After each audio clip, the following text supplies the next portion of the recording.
Hello and welcome. This is Born to Flourish, and I'm so delighted and excited to be here. And oh, by the way, I'm Anna Clint of Born to Flourish. I'm so excited I forgot who I was. I'm here with Leonie Dawson, who is a brilliant businesswoman from Australia. She is the queen of generosity and has built an incredibly fantastically successful business by practically giving everything away, which is to me really stunning. And she is the creator of the Brilliant Business and Life Academy. And if some people in my community know about this because they have joined. And I'm so delighted to have you here. Thanks, Leonie, for joining us. Oh, Anna, it's a blessing to be here. Thank you for creating this space and this time.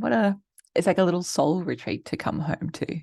Oh my goodness. I feel exactly the same way. I've been so looking forward to this all these weeks, and I'm just delighted to have some one-on-one time with you. I follow you, I read your newsletters, I see, the ins and outs as much as you can on the surface. And of course, I'm a member of the Brilliant Biz Academy, and um, it's just a delight to get to pick your brain and pick your heart. I really want to pick your heart and your soul about living your soul work. I mean, you've been at this for not a short amount of time. I'm curious, Mm. like what was the calling at your soul that brought you to where you are today? And I know that it's not necessarily a linear calling. For, for me, it kind of has been. Um, when I was a kid, I really wanted to be an artist or a writer or a poet or somebody who changed the world. I knew that there was something big inside me and I knew I wanted to create. And my parents, bless them, are farmers. And so they didn't want me to struggle with money Yeah. in the ways that, they did. Mhm. So they didn't want me to have a business. They didn't want me to be a creative or an artist because they felt like all artists starve, of course, which is like, the Mhm. significant paradigm, especially in the period that I was growing up. Um, and so I thought, oh, okay, well, if I can't have that, then I guess I'll just become Prime Minister of Australia. Um, That's brilliant. I know. I love the way my brain works. And so when I was 20, I moved with my partner, now husband, to Canberra, which is like the Washington of Australia. And I got to work in Parliament House. I got to work in a bunch of government departments and um, started doing like a public policy degree, which is like a politician's degree, basically. Mhm. And um, realized really quickly, like, oh, this is amazing and exciting and fascinating. And I still am not going to be able to complete my soul's mission here. Mhm. Um, I'm not going to be able to be all of myself here. I realized how much politicians need to have this very thick skin. Otherwise, they cannot survive in those environments. And they also need to work very long hours and talk to a lot of people in a way that really would just crush my sensitivity. Mhm. So I think I was, I don't know, maybe 22 when I realized, like, oh, this isn't actually for me. I need to revert back to the original dream. And I remember kind of having to come out to my parents and saying, hey, I'm going to be an artist. I'm reverting back to the goal. And my dad said, well, there's no money in that. And I kind of jokingly said to him, but like you're a farmer and your dad's a farmer and your father's father was a farmer as well. And farming does not make money. And so I guess I just come from a really long line of dreamers. We all just want to live our dream, don't we? You love farming and that's what you do, even though it makes no money. Right, totally. And he wasn't impressed with that. I did think it was hilarious, though. I thought that's gold. That is real gold because nobody thinks of farmers as dreamers, right? But for the Right. vast majority of primary producers, Right. it's not Right. significant cash wise. So you get massive ups and downs, and yeah, Right. Yeah. So from that point on, it's been kind of like on like Donkey Kong. And I didn't set out to create like mega millions or anything like that. I've got pretty simple needs. I really just wanted to create enough money that I wouldn't have to have a job. Um, and I didn't mind if that meant that like I would live like in a shed on my parents' cattle property, Yeah. whatever. And I was really like, I already knew that I wanted to have kids. And so eventually, like, I wanted to create a lifestyle in which I wouldn't have to work all the time and be away from my kids once I'd had them. So it's always Yeah. been about just, Hmm. I want to be present for my kids and I want to have a creative career, and whatever comes from that, it's cool. Right. That's beautiful. And Mm. I know a little bit about your history because you did really start as an artist, but then I think you created a course for artists. Is that kind of how you got into the online world from there? I mean, Oh, yeah. It was, I started selling online in 2002. Um, and I was like selling, my you were selling artworks. dinosaur eggs. Yeah, Like, basically. it's like In the the olden internet was like days. barely like this big. And I wasn't like selling on eBay or anything like that. I was Yeah. like hanging out in message boards, which was Right. like the precursor to social media. Yeah. And I made a bunch of really beautiful connections there with lots of beautiful humans. And I would just share about what I was making and creating. And then people would start asking me if they could buy the painting I just done. I was like, whoa, what? Oh my God. Oh my God. Um, and so I just kept on doing that. I started blogging in 2004 once that had been invented. Uh-huh. It's like the pterodactyl age came in. Hmm. And then I just tried out lots and lots of different things. So I like had my own art exhibition. I ran a spirituality retreat. I was doing tarot card readings online, life coaching, just whatever felt like fun or what I want to explore and try next. And that just kind of like kept having ground swell. And eventually, because I was running creative workshops in person, somebody on my blog was like, I just wish you could come to Canada and run these workshops. And at that point, I heard about the word e-course and I knew one person who did an e-course. And I thought, oh, okay, that's exciting. And I tried that. And I was like, oh, I really like that. It just kept on building. There was Yeah. no silver bullet. It's Right. just kept on experimenting and playing. Yeah, I hear that. You're following your curiosity and you're following the energy of like what feels good in the moment, what's Yeah. lighting you up, what's exciting for you to explore. Yeah. And fast forward and you have tons of courses that you've created and you have, this brilliant membership and you work supposedly like 10 hours a week or something, which Supposedly, yes. which for some of us is like, oh my God, like how do you work 10 hours a week and also, make a what sounds like a fabulous living and it's really inspiring and it just feels there's an authenticity to that method and it's kind of like what everyone we've all heard follow your bliss. We all know like this idea, but you are doing it in a way that has been really financially successful for you, which is really exciting and it's that once like when once someone breaks the 4 minute mile it makes it possible for everybody else, right? I mean that's what I see that you're doing is my heart feels that your heart genuinely wants people to be really successful, whatever their successful, whatever success means. And for you, it was like make enough money so that I can be present to my kids and my family. Mm. And I Yeah. know that you also are a philanthropist and you do good things with your money, according to your values, which is a really, I think, important piece of that too. So there isn't Yeah. really It's a fun. question here. I'm just kind of blathering and like appraising and honoring you. But I love it. Keep going. totally. Let me bow down some more. Let me see if I can find a question in that though, which is, um, let's say like a lot of us are in this. Okay, there's so many questions I could go with this. One thing that's kind of like popping up on my radar is income ceiling. I myself and a couple of my colleagues that I know are like keep brushing up against this income ceiling. And, we do the spiritual work and we do this and then that and the whatever and whatever. What would you say for us about around this? And, like how would you, what guidance do you have to offer women, especially spiritual women, entrepreneurs who feel like they brush up against this Yeah. income? Oh, it's a thing. It absolutely is a thing. And it's not just like once. Like once you break through Right. that, No, it's the next one, you're the like, oh, latter. again. Yeah.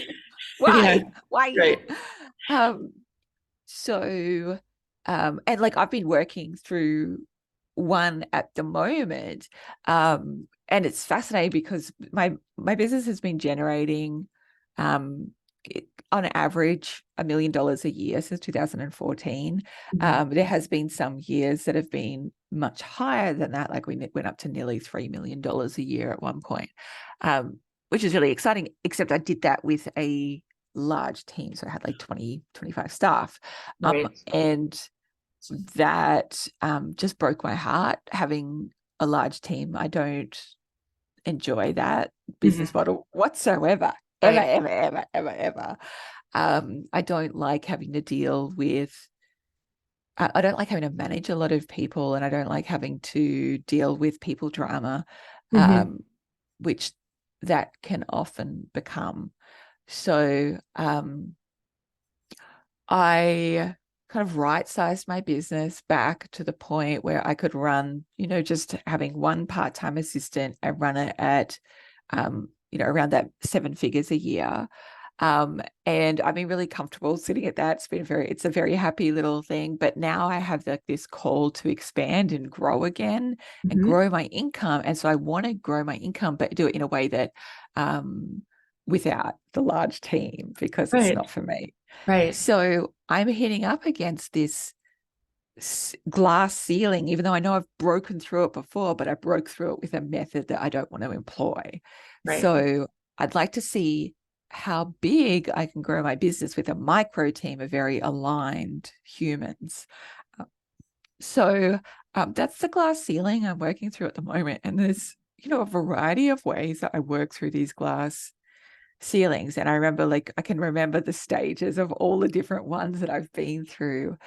And it really is just a combination of the the mindset work, the spiritual work, the energetic work, plus trying out different tactics, trying out new things and seeing what is in alignment. And Mhm. it does take determination and it does take time.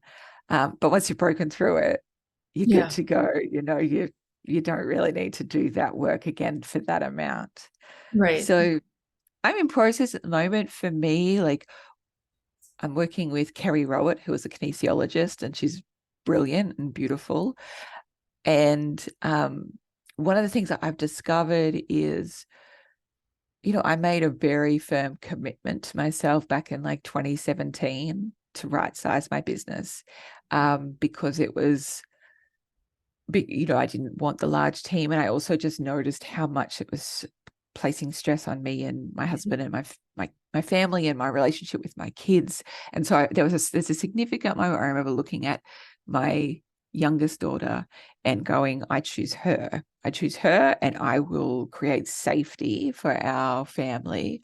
Um, and that safety was, 7 figures, one assistant. And that was a beautiful soul commitment and completely right for that time. And now, 7 years later or 6 years later, it's like, oh, okay, Mhm. how do I unwind that soul contract that I made that was so powerful? Right. And that's why you're working with the kinesiologist because you're working with the body as the unconscious and working to create a new program, right? A new Yeah. Yeah. operating And I mean, program for yourself.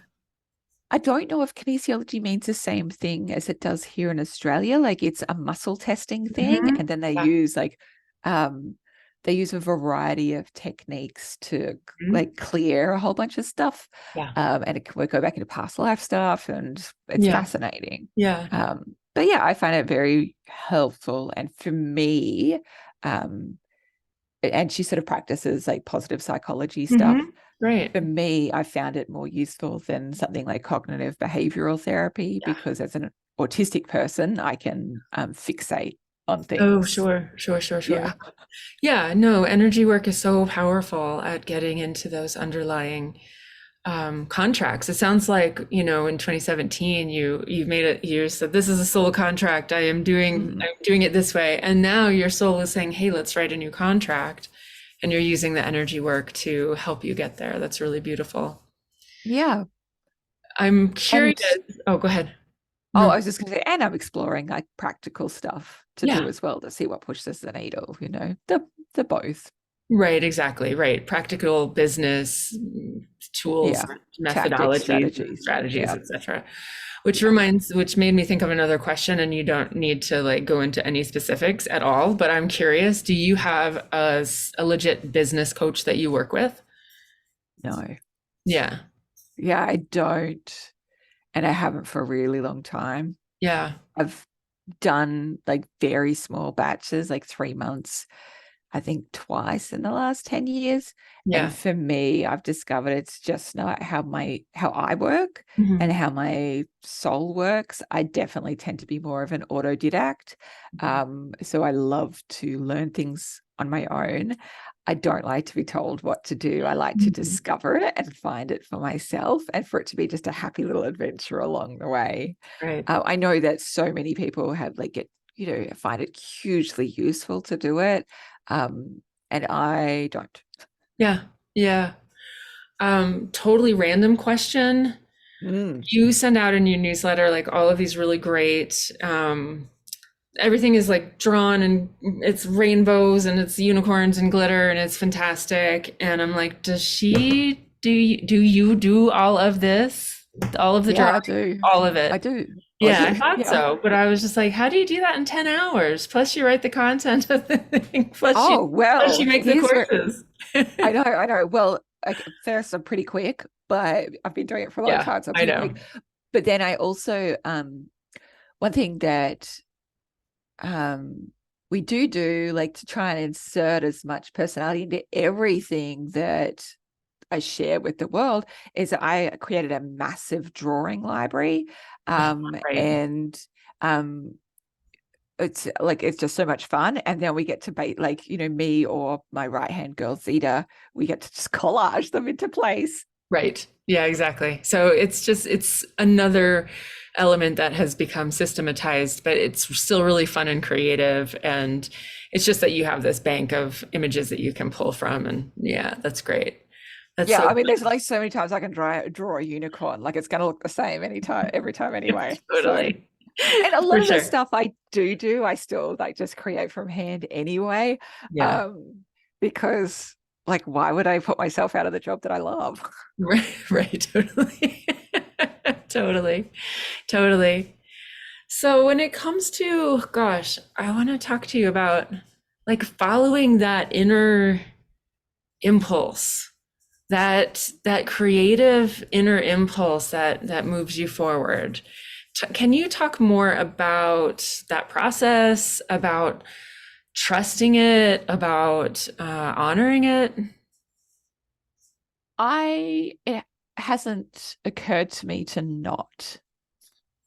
Right. It's like so strong and Mhm. direct. And I know that my life is better and happier and clearer when I do follow it. So why the fuck wouldn't I? It seems very natural to me. Just like, I don't really like second guess myself. Like people are always like, you're so unapologetically you. And I don't understand. Like, why would I fucking apologize for Totally. this magnificence? Like, well, I don't Yeah. apologize for existing. Like a monkey doesn't apologize for Right. existing. I don't think that's what we were born to do. So it doesn't occur to me. It doesn't seem logical to know. So I Mhm.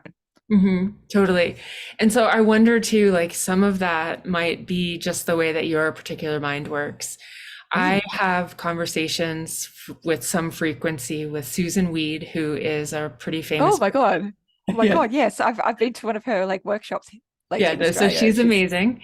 And I didn't know this in the beginning of our time together, but she's autistic. And so oh, every freaking conversation that we have, like she calls me out on some way that I use language. And it's not that she's trying to call me out. It's just that her mind doesn't work that way. mhm. And it's so fun for me because it's like it's starting to become like a not a game or a challenge and I don't mean that in a flippant way, but in a way where I can like what is the best path for me to interface with Susan Weed? Like how do I get my point across when I'm using like poetic, metaphorical language and she's like, "No, I don't get that at all." She's like, "What are you talking about? This is not that. Whatever you're saying is not." I'm like, "It's poetry." Nope. And not that I'm saying it's poetry, but in my mind, it's metaphor and all of these things. So, as you're saying this, like, I just follow it, it works, whatever. And I'm going, oh my God, like, there's so many of us for whom we're like constantly second guessing ourselves.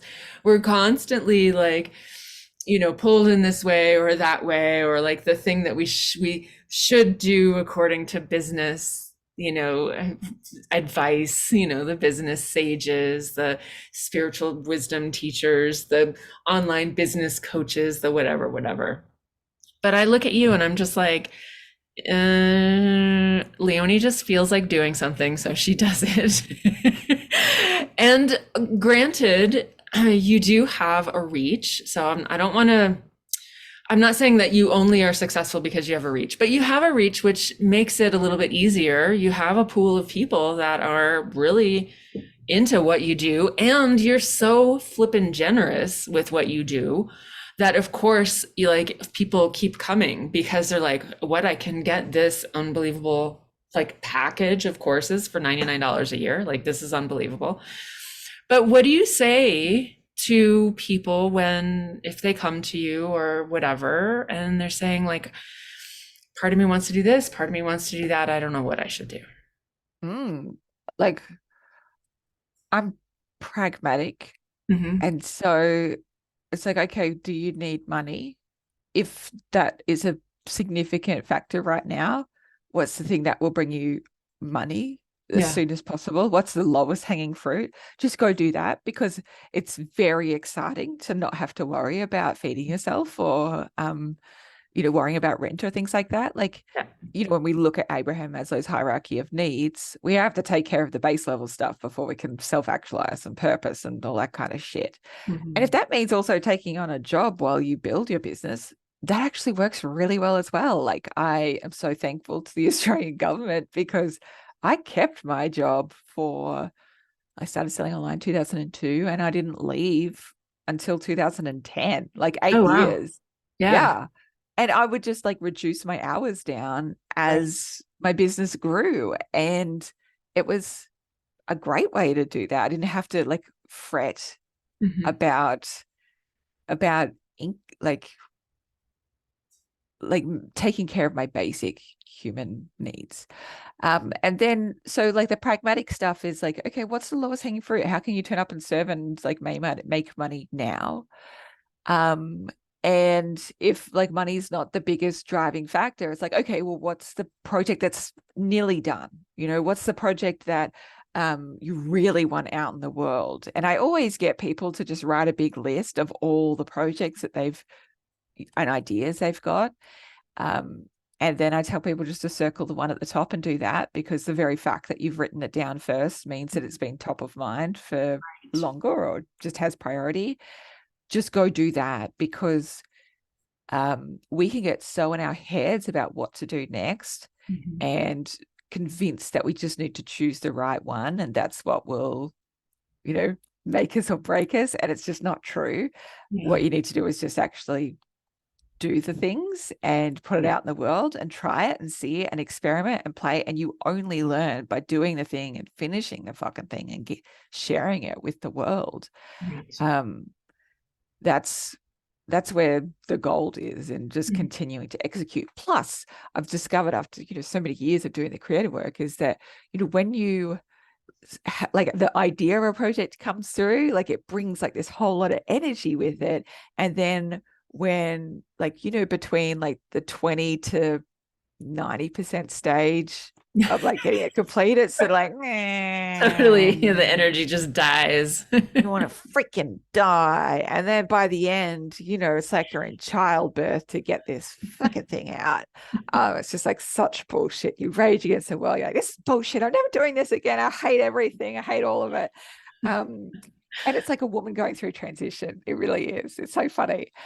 And but like once you birth it and put it out in the world, you get this massive energy surge again. And you're like, oh my God, this is the best. Creating's the best. Like giving birth's the best. I should get pregnant now. And you really should. You should actually. Like creative, like just Yeah. follow the wave of finishing stuff. So I'm always like chasing the high of finishing some shit, Mm-hmm. Yeah, that's beautiful.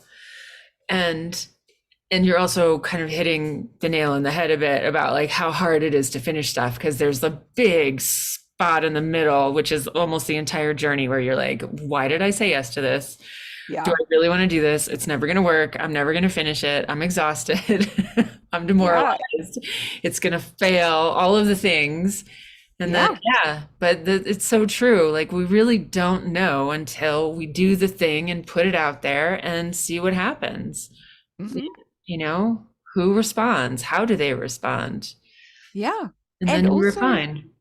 as much as it sucks to go through that annoying phase, it makes you bigger. It makes you wider. It makes you braver. It makes you more of who you are. And the act of creating is heals you in just profound ways, in a way that I haven't experienced as profoundly through other methods. So I Mhm. always say, like, creations heal the hands they move through first. And so they move through Yeah. your heart and your soul to birth it into the world. And it evolves you and grows you and moves you into Mhm. a bigger, bolder version of yourself. Yeah, I totally agree with that. Um, I'm about to launch my sixth summit, and it's like every single time I get to that point in the middle, and I'm like, why did I do this? This is totally exhausting. It's gonna be awful. I don't know. I'm not gonna be able to finish. I'm gonna let everybody down. And every time it's a new initiation. It's like, okay, this will be my sixth one. Every single time there was a different level of initiation, and I really feel that like before I went into the transformational space in the online world, I was a fine artist, and and every project that you birth, everything that you bring forward into this visible space where someone else can see it, even if it's one other person, it is this initiatory act, and it does really require um, something of you that is otherworldly in a way, and I really believe that spiritual entrepreneurship is like the greatest growth journey that there is, because if you want to grow your business, you have to grow yourself in such deep and profound ways. And you touched on this before about like really coming into alignment. And I'm curious, there was a question there and it just evaporated. I'm curious about your own, like, can you speak to the ways that you have had to grow and realign? Like, you're trying to realign right now, not trying, you're in the process of realigning.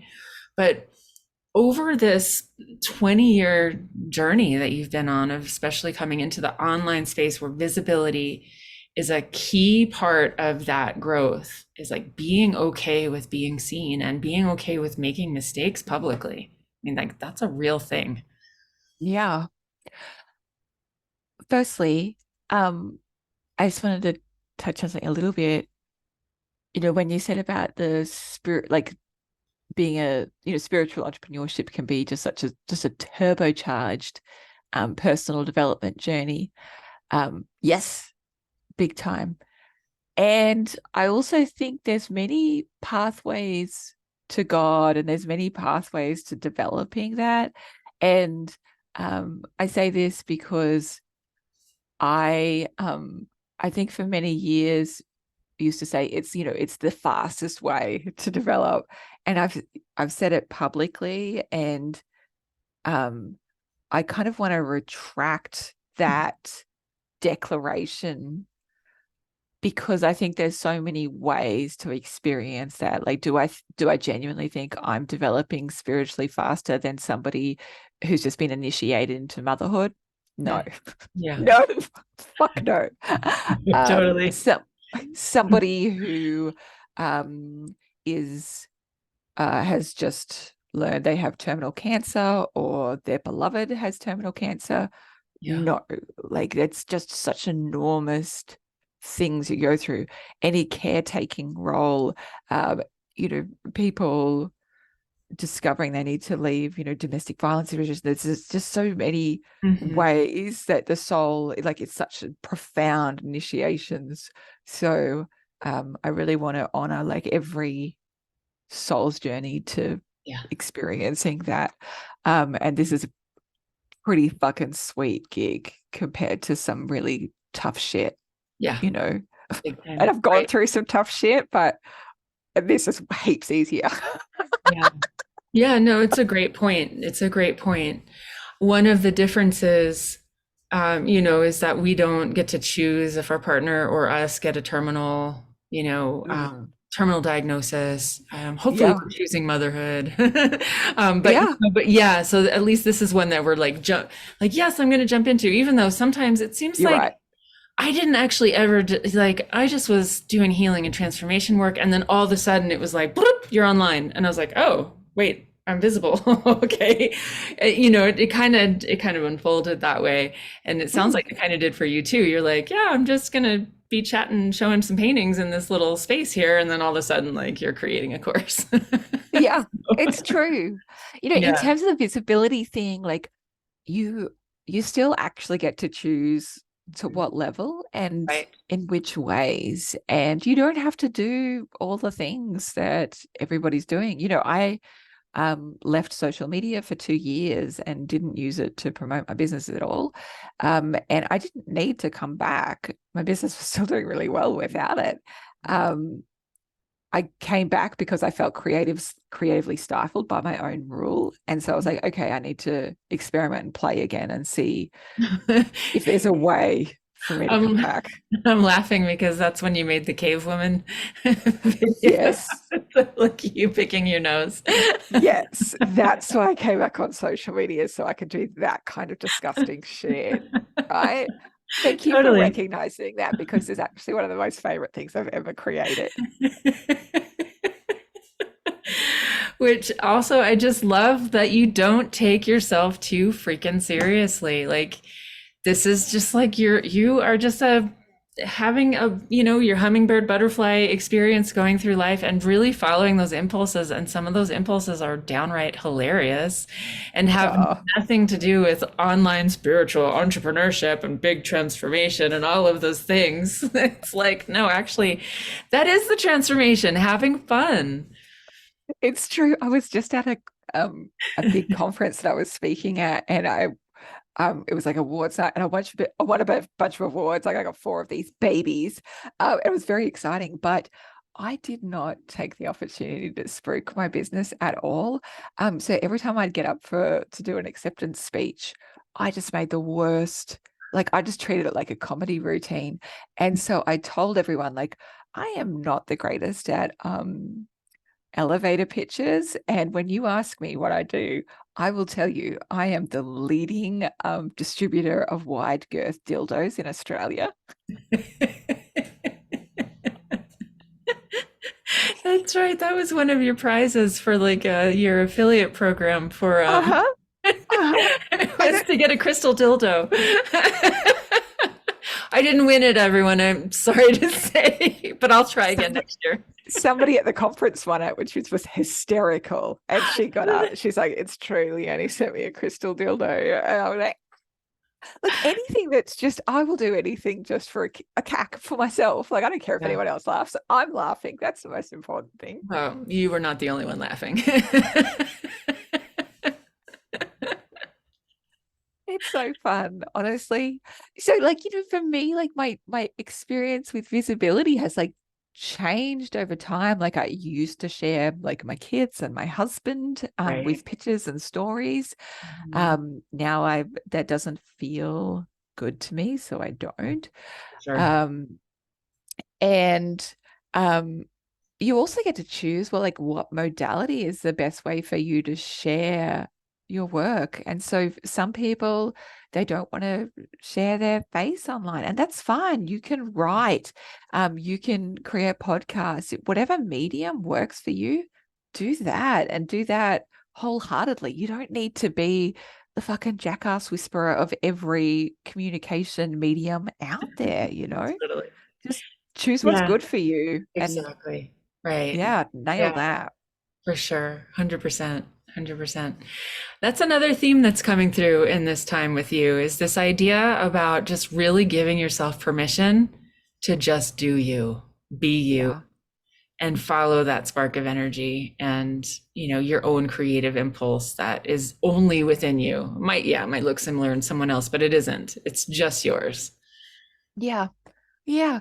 And I do have a large reach, and it's not like that's not the thing that means I get to be generous and authentic with Yeah, the world. It's the reason for it. The reach only came because I just kept on following the little right. instinct of like, oh, what do I want to make next? And how could I help people next? And um, yeah, I haven't been particularly strategic about it. Like I could have been more strategic. I still don't have any funnels set up. Yeah, that's great to know. I'm, I'm a funnels failure. I don't do like Facebook ads. Like that all is just witchcraft to me at this point. Like I don't understand it.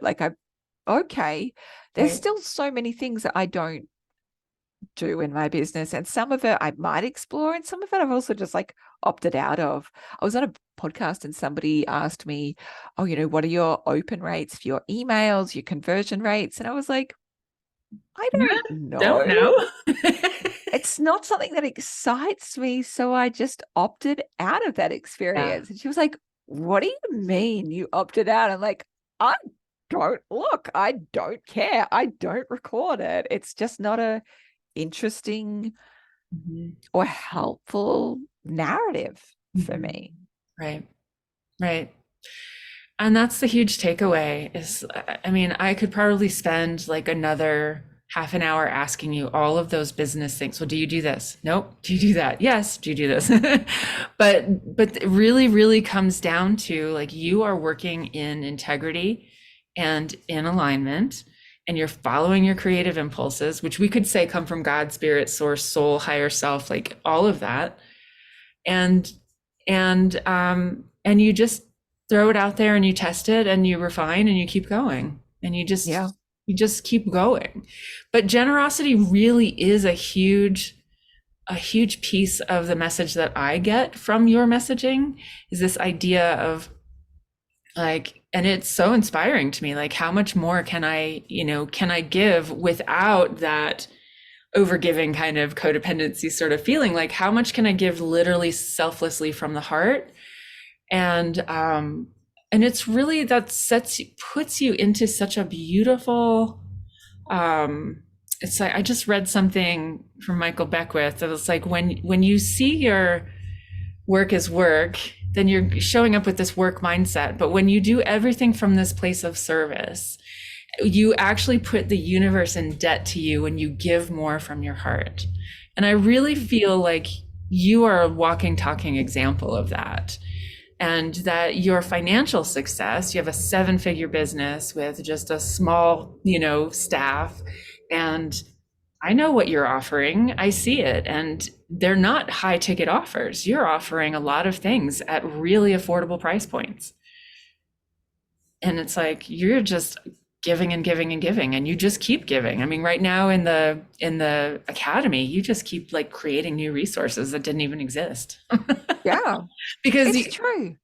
as if we didn't have enough value for $99 a year. You just are like, what? You need some more. Let me put some Yeah. value in there. It's And true. I just yeah, want to make it a no-brainer.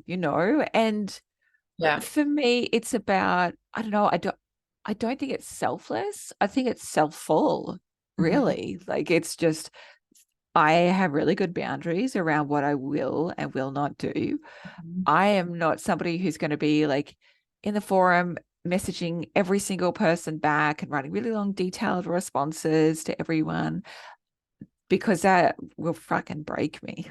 Totally. Yeah. So instead, we have group coaching calls once a month, and people can ask me all the questions under the sun, Mhm. um, which works brilliantly. But then I can also just create courses to fulfill people's Right. questions. Like, oh, if there's a certain part that I haven't talked about yet, that's cool. I'll just create a program and give it to you and make it like just this beautiful support menu available to entrepreneurs of like, oh, you do need this in your business next. Oh, okay, great. It's all there for me. Um, and for me, I do it at a low price point. I've tried out different price points and I just really like it brings me a lot of joy to do things Yeah. at a low price point. And I have friends who do things that like, they sell one course for $2,000 more. Um, And that works brilliantly and beautifully as well. And they're completely in alignment for it. I always just get super excited when I have more people at a lower price. And I'm like, and you didn't really have to go into credit card debt for it, like you didn't have to max out a credit card to get this. It just feels like a really joyful experience to me. I much prefer um doing like helping a lot of people for less money than Yeah. helping less people for more money. Right. Um, and I don't think that's particular. I don't think it's virtuous. I think it's Mhm. like every business model, if it's in alignment with you and your clients, that's virtuous. It's Mhm. just the one that works best for me after lots and lots of trials. Right. Yeah, right. Let's talk, and we'll wrap up soon, but I want to talk about this alignment piece a little bit more because it's a through line. And I also feel like it's such an important piece for any kind of business ownership, but of course also when we're in transformation, in the transformation space and in the spiritual space, we have to be in alignment with who we are, with what we're offering, with our business model, with all of the pieces of it, and we change and grow over time. Yeah. And Yep. so therefore it's not a one and done, it's a moving target of coming into alignment again and again. What is your process for reevaluating as such, that like what you're doing right now to move through this income ceiling that you're at? How do you come into alignment? What are the questions you ask yourself, or what is it, how does it look like for you? How do you know you're out of alignment too? It tends to just be a feeling thing. It's just like out of alignment feels shitty and stuck. And if you're grumpy and like, oh God, why isn't it working? Or it just doesn't feel right anymore. Or I feel like I'm overgiving or um like it just doesn't feel like Yeah, equal flowy. feeling groovy great. Yeah. And so whatever it takes for me to get to that place where I feel joyful and free and abundant, that's what I need to play and experiment with and see what works. And so part of it is just the practical strategy stuff of like, okay, let's try this out, let's try that out, see what works, see what doesn't. And then also the inner work. Sometimes it means taking sabbatical and having time away from work. Sometimes it means just trying out a new crazy creative project. Like I got bored during quarantine, so I wrote a romance novella.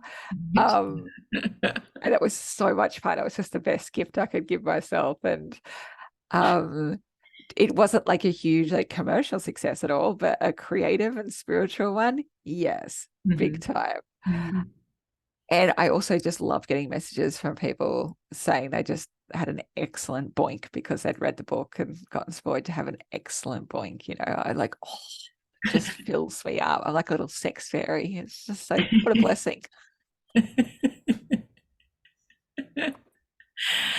And then, of course, like the work with, I worked with Hiraboga for a decade. And I'm doing kinesiology with Kerry Rowett. And The process is kind of different every time. At the moment, whenever I'm like learning big lessons or there's archetypes that I want to embody, then I go to my art journal. Actually, I can show you some of the things. Did you want to Yeah, see some of the things? of It's just course. behind me. All right, hold tight.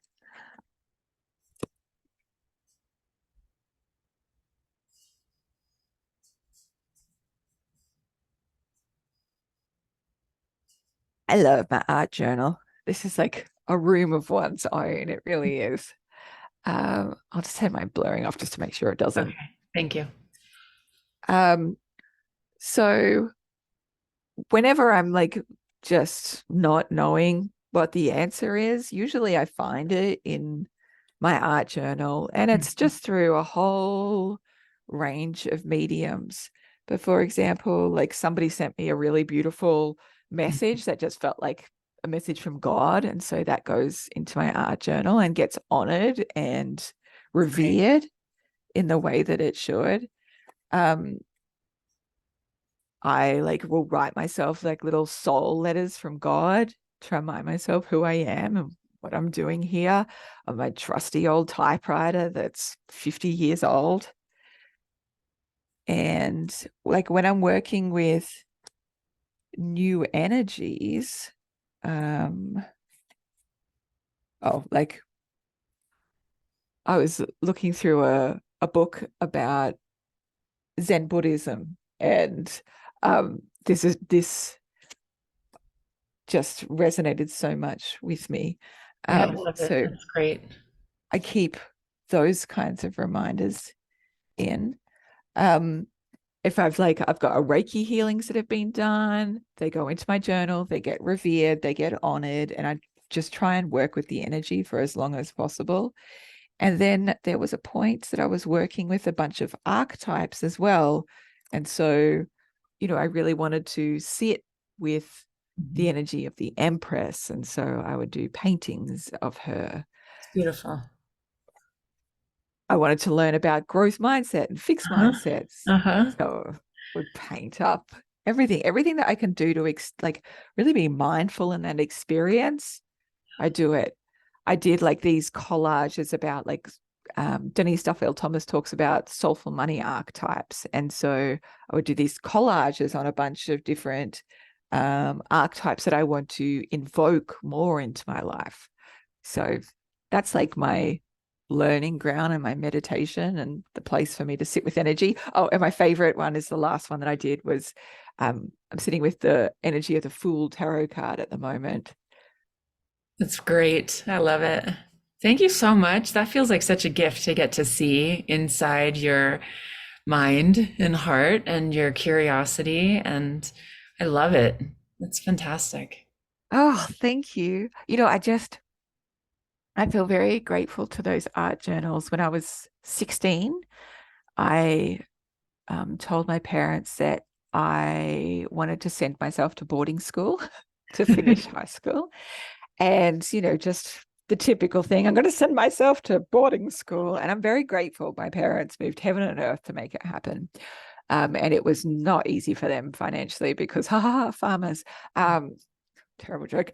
I had the most incredible art teacher, Andrew Turia, and he he gave all of the kids in class, all the students, these art journals and like this exact style. And he would be like, this is your home. This is the place where you discover who you are. This is where you try out everything that you want to try out in paintings and final works later. But, everything that inspires you goes in here. And it's like if you were to look in it, you would be able to see what has inspired your big artworks because it's like the inner workings of your mind.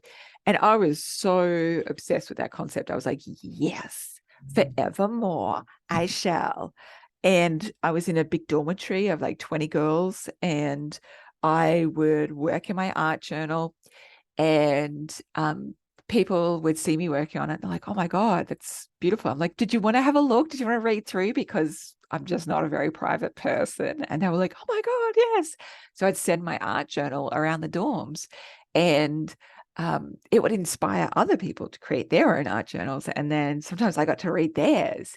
And it just became this beautiful, creative, self-fulfilling, I don't know, ecosystem.